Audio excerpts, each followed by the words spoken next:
The phone lit up in the darkness like a warning flare. 2:11 a.m., the kind of hour when good news never comes. I blinked against the glow, half asleep, half alive, until the words on the screen pulled the breath from my lungs. Finally pregnant. Guess it's time to make him stay for good. It was her account. My girlfriend's.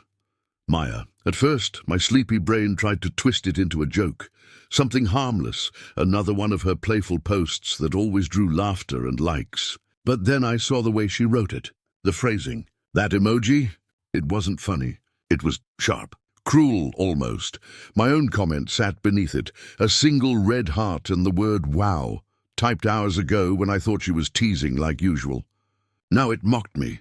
I stared at the caption again, the words digging deeper the longer I looked. Make him stay for good. Stay? Like I ever wanted to leave? My chest tightened. The room felt smaller. My heart beat loud enough to drown out the silence. I scrolled through the comments, trying to calm myself, trying to find something that made sense. And then there it was. Congrats, babe. You and Ryan deserve this. Ryan, not me. Not Liam. The name hit harder than any punch could. I froze, gripping the phone until my fingers ached. Ryan, the guy from her office. The one she always called hilarious. The one who stayed late on team projects. A wave of nausea hit me. Was this what she meant by finally pregnant? Was I just the background in her story? My eyes burned as I scrolled again, hoping to find something, anything, that said I was wrong. But the more I looked, the clearer it became. Everyone in that thread believed it wasn't me, and for the first time, I didn't know if they were wrong. I couldn't stop staring at that name. Ryan. It pulsed in my mind like a siren, flashing red and relentless. I remembered the first time I'd heard it, last spring, when Maya mentioned her new design partner. She'd laughed. Said he was a perfectionist who made her want to throw her laptop sometimes. Back then, it sounded harmless. Now it played like a lie I should have caught. The memories began to rewind on their own. That office party, Ryan's hand brushing her shoulder as he leaned in to tell a joke. Her laugh, too bright, too long. How she'd smiled when he called her trouble. I told myself I was imagining it, that I was insecure, but the internet doesn't lie. Not like people do. My thumb hovered over her profile again, scrolling down her feed. A post from 2 weeks ago. Late nights, strong coffee, and even stronger teamwork. Cherchung design duo. Ryan tagged. His comment beneath it, you make long hours worth it. My stomach turned. I tried to breathe, but every inhale felt heavier. Was it possible that everyone saw it but me? My eyes drifted toward Maya, sleeping beside me. Her back to me, the sheet half slipping from her shoulder. How could someone look so peaceful while my whole world was unraveling inches away? For a second I wanted to wake her up, to ask her, to demand an explanation. But what if she lied? What if I heard the truth? I didn't know which would hurt more. I shut the phone and lay back, staring at the ceiling. The glow still burned in my eyes even after the screen went dark. Her post, that comment, that name. They kept spinning in my head like a storm I couldn't escape. And beneath it all, one question kept whispering. What if this time the joke was on me? Morning came like an unwanted guest. The sunlight slipped through the blinds, soft but cruel, exposing everything I wanted to forget from the night before. Maya was already up. I heard the quiet rhythm of a knife against the cutting board, the faint hum of her voice drifting from the kitchen. For a moment I just stood there in the doorway watching her, hair pulled into a messy bun, still wearing that faded blue shirt she slept in, the same one I used to think made her look effortlessly beautiful. Now it just reminded me of how easily she could look calm, while my insides twisted into knots. Morning, she said without turning around. Her tone light, practiced. Too practiced. Coffee's ready. I nodded, grabbed a mug, and tried to steady my shaking hand as I poured. The smell of roasted beans filled the silence, masking everything but the pounding in my chest. You sleep okay? She asked, slicing an apple with that same rhythm. Fine, I lied. Her knife paused mid-air just for a second. Then she smiled, or something close to it. Good, I was out cold. Guess work drained me yesterday. There it was again. Work, always work. Always Ryan's idea, Ryan's team, Ryan's late-night edits. I forced a laugh, pretending I didn't taste the bitterness on my tongue. Big project again today? Yeah, she said, drying her hands on a towel.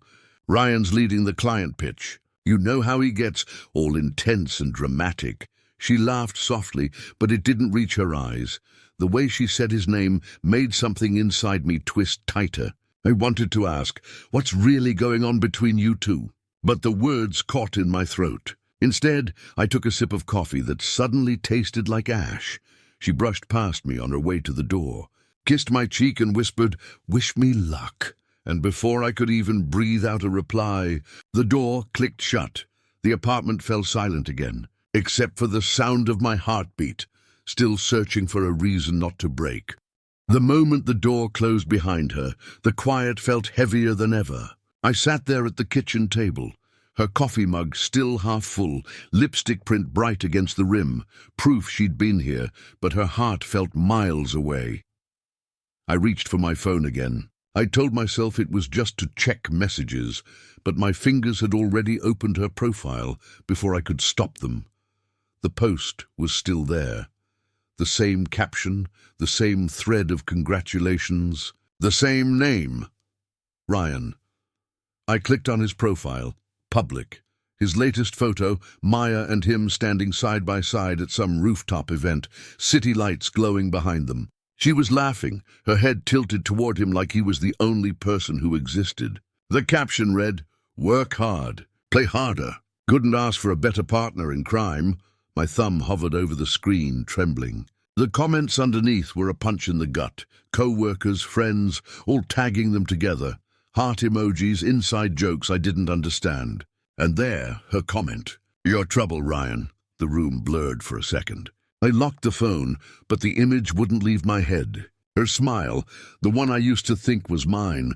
I looked around our apartment. The painting we picked together. The plant she insisted we name. The half-empty cereal box she left open again. All the little pieces of our life suddenly felt like props from a show that had ended long ago. I tried to work. Emails, deadlines, meaningless tasks, anything to drown out the noise. But every time my phone buzzed, I hoped it was her. It never was. Hours passed. The sky outside turned gray, then gold, then dim again. And still, no message. Finally, I gave in and typed the words that had been eating me alive since last night. "Saw your post. Are you pregnant?" I hit send. Watched the screen. Read the word delivered until it meant nothing. Minutes passed. Then an hour. Still nothing. By the time I heard her key in the door, my chest was already a battlefield of hope and fear. The sound of her keys in the lock jolted me upright. Every nerve in my body tensed as Maya stepped inside, her hair slightly messy from the wind, her eyes tired but guarded. "Hey," she said softly, like nothing was wrong. "You eat yet?" Her voice used to be my comfort.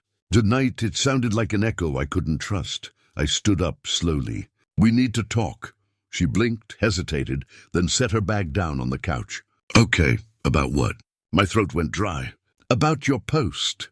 The air in the room seemed to shift. Her smile flickered just for a heartbeat. "That? Oh my God, Liam, it was a joke. You know how I am online." "A joke?" I cut in, louder than I meant. "That's not how it looked." Her eyes narrowed slightly. "You're reading too much into it." "Am I?" "Because there's a comment from Ryan congratulating you." She froze. It was quick as a half-second, but I saw it. That tiny break in her face before she forced the calm back on. "Ryan comments on everyone's posts," she said flatly. "It's not that deep." I laughed bitterly. "Not that deep?" "He said you and Ryan deserve this." "What does that mean, Maya?" She turned away, running a hand through her hair, her voice rising. "It means nothing. You're blowing this out of proportion. Then why didn't you tell me before you posted it?" I said, stepping closer. "Why am I finding out through strangers online?" Her silence said everything. The seconds stretched between us, sharp and unbearable. Finally she sighed, shaking her head. "I can't do this right now, Liam. I'm exhausted." "Then make it simple," I said, my voice cracking. "Are you pregnant or not?" She looked at me, then really looked. Something flickered behind her eyes, something I couldn't read. I said it was a joke, she whispered, but even she didn't sound convinced anymore. And that's when I knew. Something was hiding in her silence, a truth she wasn't ready to say, and I wasn't ready to hear. The silence stretched so long, I could hear the hum of the fridge, the faint tick of the wall clock, my own heartbeat pounding in my ears. Maya's eyes glistened under the dull light, her lips trembling just slightly. Then she exhaled, long, shaky, like she'd been holding her breath for weeks. "Liam," she started, her voice small, breaking at the edges. "Please," I said, my throat tight. "Just tell me the truth." She looked down at her hands. When she finally spoke, the words came out like glass splintering. It was one night everything inside me went still. The room seemed to shrink around us, the air suddenly heavier. "I didn't plan it," she whispered, tears spilling now. "It just happened." I was drunk. Ryan was there. I don't even remember half of it. I took a step back, my breath catching in my chest. "No," I said, shaking my head.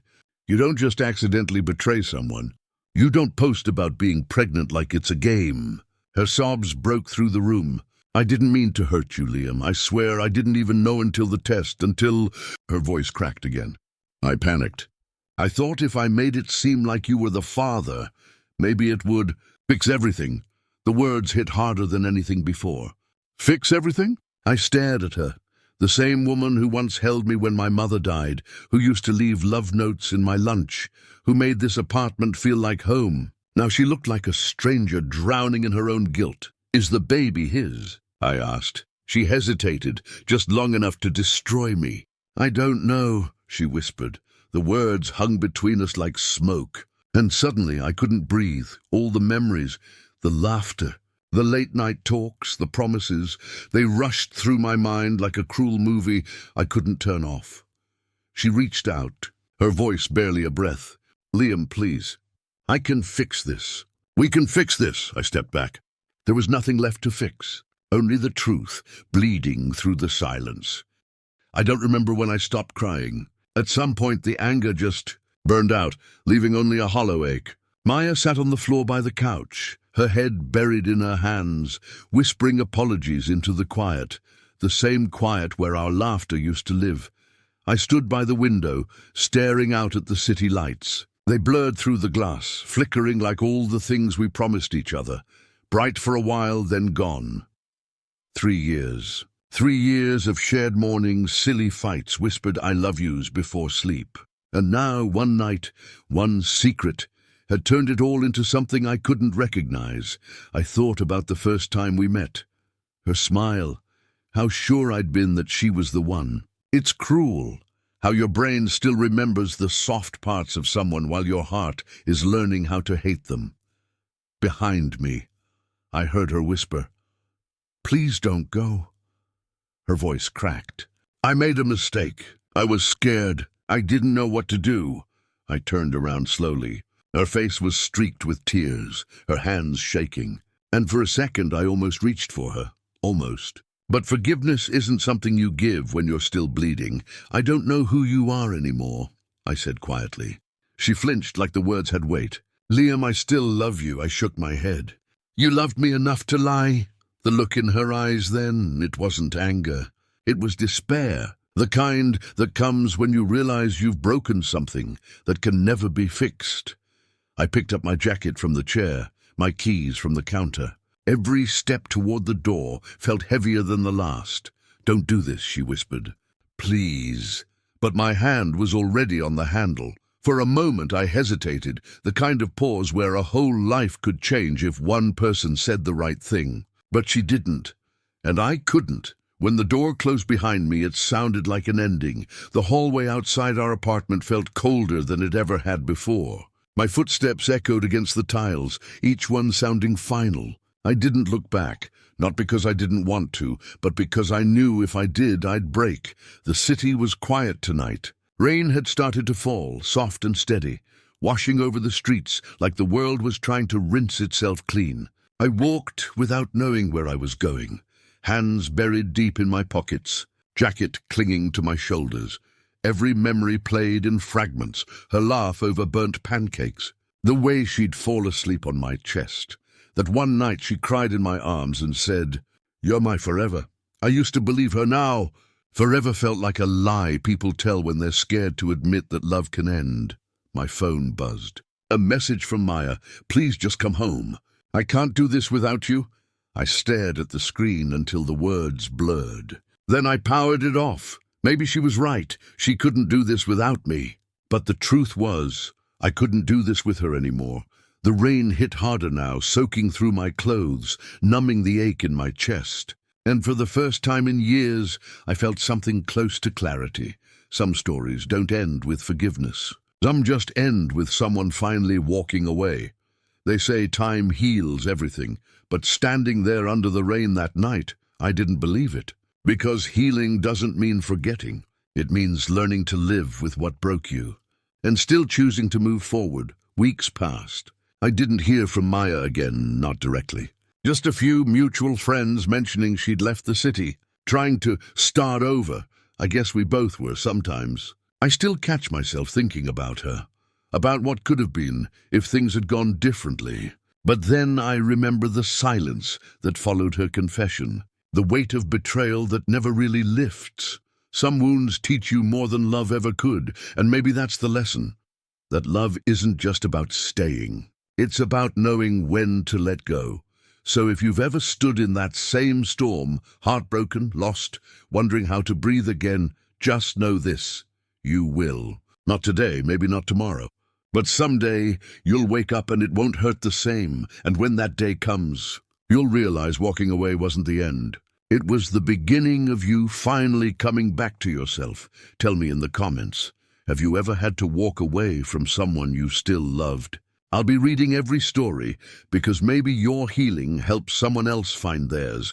Don't forget to like, share, and subscribe if this story touched your heart. Your support helps me keep telling the stories that remind us all. We're never alone in the pain and never too broken to start again.